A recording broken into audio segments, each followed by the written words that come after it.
donc la question c'est, si c'est une histoire, est-ce que c'est possible d'entrer dedans? Si oui, comment? Il y a derrière le trame des événements de notre monde une trame invisible.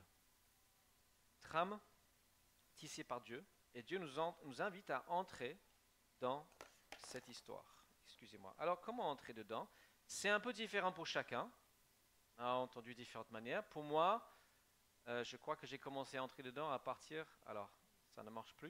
Est-ce que je l'ai cassé? C'était peut-être avant. Non? Oups, je suis en train d'aller dans le mauvais sens. Voilà, ça c'était la porte d'entrée pour moi.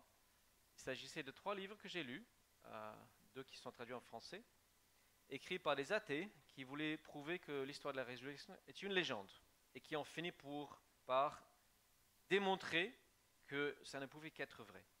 Tellement l'impact sur le monde était incompréhensible si la résurrection n'avait pas lieu. Donc moi c'était ma porte d'entrée, c'est peut-être pas la vôtre, c'est pas la seule. Pia, je crois que c'était elle, a parlé de renaissance. C'est un terme que Jésus emploie. Il dit même que si nous ne renaissons, à moins de renaître d'en haut, personne ne peut voir le royaume de Dieu. Et cette phrase, voir le royaume de Dieu, c'est synonyme d'entrer définitivement dans l'histoire de Dieu. Les renaissances, il y en a de toutes sortes. Il y a des culturelles, des politiques, des artistiques, etc. Mais là, on parle d'une renaissance individuelle, personnelle, d'une personne. Et quand nous naissons, nous sortons des eaux, du ventre de notre mère, un milieu, on va dire, aquatique. On passe dans un autre milieu qui est le milieu gazeux, l'atmosphère, l'air. On change de milieu. Et on vient de voir ça dans ce baptistère. Les baptisés sont sortis de l'eau pour respirer l'air. Ils ont changé de milieu de vie. Donc il y a cette idée d'une naissance, mais avant une naissance, il y a quand même une préparation, des choses qui se font. Avant une naissance, un bébé vient d'une semence. La vie vient de quelque chose qui est comme planté dans le ventre, dans le lieu intime de la maman. Et sur le plan spirituel, c'est la même chose. Il y a une parole qui est semée en nous. Cette parole qui vient du Père, de Dieu. Quelque chose de cette parole nous touche de manière différente, plus ou moins en profondeur, dans l'intimité. Et on peut ensuite cultiver ou pas cultiver cette graine.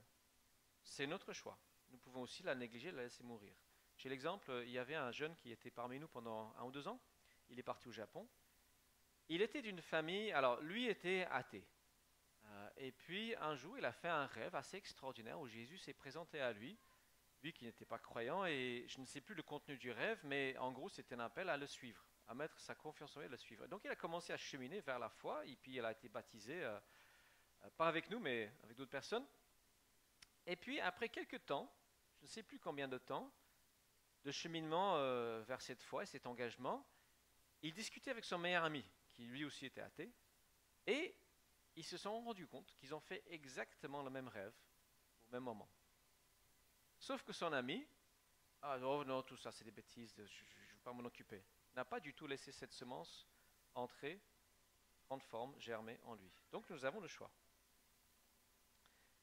Alors tout le monde ne fait pas de rêve, tout le monde ne sont pas appelés à lire des livres un peu intellectuels comme moi, mais tout le monde peut entendre « Dieu t'aime, la preuve c'est Jésus, il t'appelle à le suivre ». C'est une parole de Dieu, même si c'est à travers ma bouche. Dieu le dit à tout le monde. Et si nous choisissons de cultiver cette petite graine, la méditer, prier, la laisser s'imprégner en nous, chercher, Pierre nous a cité ce psaume, celui qui cherche, trouve, alors je paraphrase. Voilà, eh bien, notre petit embryon va croître et à un moment donné, il y aura une naissance, une nouvelle naissance. Peut-être qu'on ne pourra pas dire avec certitude exactement à quel moment, surtout pour ceux qui ont grandi dans un milieu chrétien, ils sont déjà un petit peu dans l'oxygène de Dieu. Donc c'est moins évident. Moi, je me souviens très bien d'un soir de lutte intense avec Dieu et avec surtout ma propre volonté. La question était, vais-je donner ma volonté à Dieu? Vais-je essayer de la garder pour moi? Et voilà la question fondamentale que Dieu pose à chaque être humain. Et quand nous lui donnons librement notre volonté, alors nous entrons dans la pleine lumière de Dieu et nous entrons dans la joie de Dieu. Nous n'entrons pas tout d'un coup, ou c'est pas tous les jours, mais nous entrons dans quelque chose de différent. Nous changeons de milieu. Nous commençons à respirer l'air de l'Esprit de Dieu, de son Esprit. Donc, chacun naît une fois d'une mère terrestre, et Dieu nous offre la possibilité, à tous, de naître une deuxième fois par celui qui se présente comme notre Père céleste. Donc nous pouvons naître d'une mère, et nous pouvons aussi naître d'un Père céleste. Et c'est ça que représente ce baptême. Passer d'un milieu, un être purement terrestre, matériel, à ce que nous sommes vraiment, ce que nous sommes censés être vraiment, des êtres aussi spirituels. Alors, tant qu'on vit dans ce corps, il y a un combat à mener contre les choses qui nous tirent vers le bas, loin de Dieu, les choses au contraire qui nous élèvent, qui nous remplissent de la joie, de la paix, de la confiance, de l'assurance qui sont en Dieu. Donc, ce conflit entre une vie dominée par ce que nous appelons le péché, et une vie dominée par l'Esprit de Dieu, où nous laissons Dieu régner pleinement en nous. Et cette lutte, cet apprentissage va continuer jusqu'à notre mort. Et à ce moment-là, nous verrons ce qui s'est passé dans l'histoire. J'aime beaucoup cette image, elle est assez connue. Une tapisserie, mais nous sommes derrière. Nous ne voyons pas tout ce fatras de fils. C'est la confusion, l'embrouillamie de notre vie. Mais Dieu est en train de tisser quelque chose de très beau. Et c'est à ce moment-là, lorsque nous verrons l'ensemble et on regardera en arrière, ah Dieu, tu as fait ça. Tu as fait ça. Il y aura un dessin très beau. Et au centre de cette histoire de Dieu, c'était dit au début, c'était mentionné de différentes manières, et il y a toujours des croix dans les églises. Pourquoi? C'est un mystère pour celui qui n'a pas saisi le sens de l'histoire de Dieu. Alors, je n'ai plus le temps d'entrer dans le détail. Je dirais simplement que si cette croix n'a pas de sens pour vous, j'oserais affirmer que vous ne comprenez pas l'histoire de Dieu, parce qu'elle est la clé de lecture de l'histoire de Dieu. Et vous êtes donc en train d'écrire des pages d'histoire qui vont être tout simplement effacées du grand livre de Dieu à la fin des temps. Une sorte de brouillon. Ça peut être joli, mais ça ne durera pas. Ça ne passera pas l'édition finale. Mais si quelqu'un saisit le sens de cette croix, c'est là où on peut commencer à entrer au cœur de l'histoire et faire partie des héros de l'histoire de Dieu. Alors on n'est pas le personnage principal, ça c'est Jésus. Mais on peut faire partie de ces personnages qui vont figurer dans son grand livre. Et donc la croix nous fait réaliser deux choses. À la fois la justice, la sainteté même terrible de Dieu, qui ne plaisante pas avec le mal. Et, d'un autre côté, son amour immense, ce Dieu qui veut endosser nos souffrances, qui est venu pour le faire. Et lorsque nous saisissons ça, nous commençons à entrer dans son histoire. Je vais terminer ce message avec une invitation à nos 4 baptisés. Je vous invite à tenir vos engagements. Alors évidemment, c'est un grand engagement, aimer le Seigneur jusqu'à la fin. Mais je prends cette occasion, ne négligez pas la communion avec vos camarades de combat. Ne négligez pas. Vraiment, c'est une chose clé. Parce qu'un nouveau-né a besoin d'être entouré, soigné, nourri, etc. Vous êtes encore quelque part dans ce stade. Alors peut-être dépasser un peu, mais ne négligez pas cette communion fraternelle. Prenez un maximum d'oxygène par ce moyen-là. Venez, que ce soit le dimanche, pour certains c'est aussi possible en semaine, je l'encourage. Il y a d'autres manières, mais vraiment rechercher cet oxygène à travers les relations avec d'autres croyants. Et à nous inviter, j'aimerais prendre l'occasion pour dire, explorez cette histoire de la croix. Cette histoire d'un Père qui est à la fois puissant et saint et exigeant, mais en même temps plein d'amour, plein d'humilité même, plein de bonté. Et si ça vous intéresse, je serai très heureux de discuter avec vous à la fin du culte. Je me tiendrai un petit peu devant pour qu'on puisse en parler, si ça vous intéresse.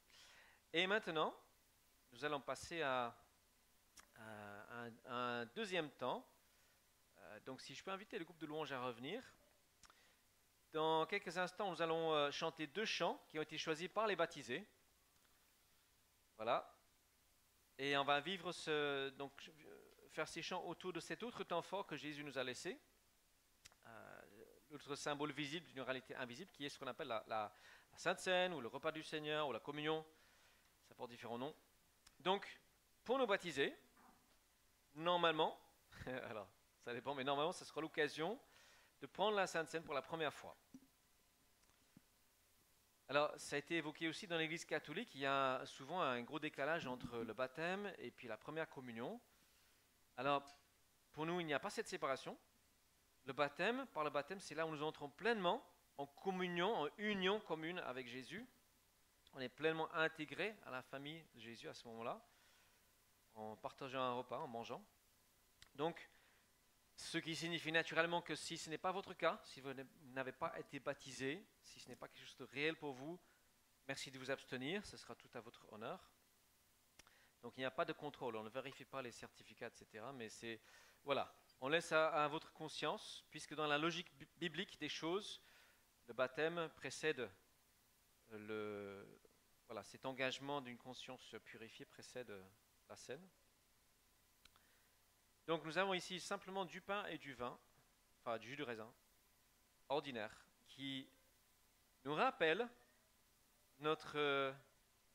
la vérité qui nous unit en tant que chrétiens, qui est Jésus-Christ a donné son corps pour nous à la croix, il a versé du sang, le liquide rouge symbolise ce sang, nous le prenons en nous, disons j'ai besoin de toi fondamentalement, profondément, à l'intérieur de moi et régulièrement, tout le temps, j'ai besoin de toi. Alors si vous reconnaissez en Christ celui qui vous fournit la vie spirituelle, qui vous donnera ce salut, nous vous invitons à venir de part et d'autre. Alors il va falloir peut-être enlever quelques chaises devant là pour que de ce côté-là ça puisse venir. Donc voilà, en votre temps, j'aimerais juste inviter les baptisés à venir en premier, s'ils veulent bien. On va prier. Venez les 4 baptisés. Merci Ada. Service. Merci Seigneur parce que tu es un Dieu qui aime, tu es un Dieu qui nous aime. Nous l'avons entendu de différentes manières, tu as opéré des miracles, tu as opéré des guérisons, tu as opéré des guérisons physiques, émotionnelles. Nous sommes encore dans le temps de l'incomplétude et de l'imperfection, mais tu es venu nous rencontrer dans notre imperfection, notre recherche, notre soif, notre incompréhension. Tu es venu t'incarner, devenir chair et os comme nous, partager pleinement notre humanité. Et puis tu t'es donné pour nous. Nous te disons merci de tout cœur merci. Parce que tu n'as rien retenu, tu as obéi parfaitement à ton Père Céleste. Tu l'as rejoint au ciel et c'est là où tu es aujourd'hui. Et tu nous regardes avec un regard bienveillant. Un regard bienveillant qui souhaite que nous marchions avec toi. Alors nous voulons pour beaucoup d'entre nous renouveler notre engagement à marcher avec toi, renouveler notre joie, notre reconnaissance, de chanter et accompagner aussi ces baptisés. Bénis-les, nous te prions. Bénis ce temps au nom de Jésus. Amen. Une fois que les baptisés auront pris les éléments,